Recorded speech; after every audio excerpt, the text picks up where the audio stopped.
ẹ hàn bá wọn sẹ́ẹ̀rí gbogbo kan ló lọ báyìí ló lọ báyìí sẹ́ẹ̀ láti gbà tí ń bọ̀ ẹ wà ṣe lọ báyìí òun ló lọ báyìí bẹ́ẹ̀ ṣe ṣe nù ẹ̀rí pé kò pọ̀ rárá kẹ́kọ̀ọ́ sọ́yẹ́ tẹ́ gbà lọ́wọ́ wa ni sí ń rí àǹtí kí a bá ní káwọ́ gbogbo ilé ẹ̀ bó ṣe gùn láti bẹ́ẹ̀ ni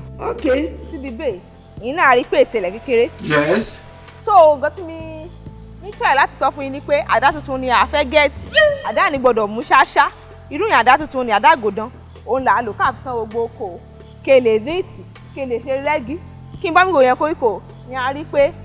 ìyẹn hard koríko ni wọ́n lè bí mo ṣe mí wọ́n lè yéye ẹ wọ ẹdẹkùn bọ̀bẹ́ sinmi ẹjọ́ ẹ bá ti tọ́jú láti pọ̀jù ní ìrìn àjò ẹ̀dá ọgbọ́n àti síìtì èèyàn ni èló lẹ gbà láti bẹ̀rù síbí ilẹ̀ tí ò pọ̀ rárá èdè wa rí bí ìṣeré o àǹtí mo ní kí mi ṣàlàyé fún yín ni kí lè yé yín ẹ wọ ẹdẹkùn ìfàlàyé lẹ̀ èló lẹ gbà kí àwọn kọ̀mọ́kàn máa dúró káwọn lọ káwọn máa bọ̀. ìkàn fún wa ní 100 lọ́nà ẹgbẹ̀rún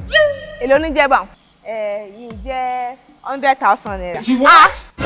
O lè níyìn ojú ló ka yín mọ́ ẹ fẹ́ gbébọn ni kẹ́tọ́ ṣe fìlà bí àti òrò èló gan làwọn tó sọ wídánẹ́sì nígbà wọn èló náà gbà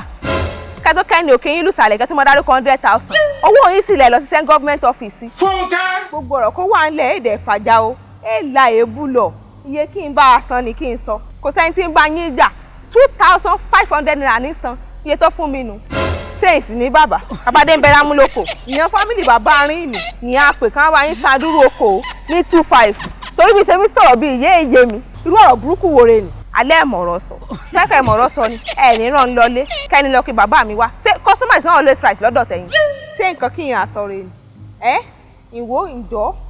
ìfi 500 naira sí ẹ wo bàbá ẹ dákun tí wọ́n sọ pé ẹ̀sẹ̀ ní 2,500 naira ẹ mọ̀ lọ kàkàn kó ojú rẹ̀ dé kí mi bá yín ṣe torí sẹ́kẹ̀sì ń ta ni o mẹ́wàá jobless bẹ́ẹ̀ ni àwọn tó máa ṣe ọ̀fẹ́ gan pọ̀ nílò kan wọn bọ́ stop 1,500 naira ní fún gbogbo àwọn bíi mẹ́rin tán ṣe wọ́n sì kí mi wọ́n kí mi pẹ̀lẹ́ 2,500 ní yídọ́ fún mi náà nù àbí ìsàlẹ̀ jẹ́ ìwò tèmi mọ́ oyin sì fi fún mi ẹ dákun ẹsẹ̀ kan tẹ́sán kájọ́ sẹ́jú sáré ti sọ̀tàn kẹ̀kọ́ sáré san mọ́lẹ̀ kó mọ́ dán bíi títì ń bẹ̀rù kẹ̀kọ́ ṣe pépépépé kátó sẹ́jú kátó dídú ẹ ti ṣetán mẹ́pẹ́ kí màá fi ṣe bẹ́ẹ̀ tán yìí ìṣá àmọ́ wọ́ọ̀rì ìgbà mélòó ni tí wọ́n ṣe bóyá nǹkan lè ṣe ni lórí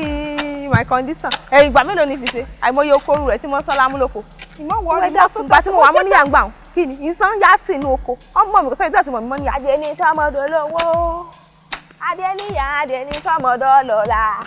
ẹ wọ ẹdá pẹ̀sẹ̀ kan tẹ̀sán ẹ̀sọ́ ni mo ní ẹ wá ṣe ń bí ni kẹsàn-án lẹ̀ ẹ̀sọ́ dùnrin àǹtí ìnísùúrù ó ṣeré wọn mi ṣe mi bẹ́ẹ̀ o ìnísùúrù lórí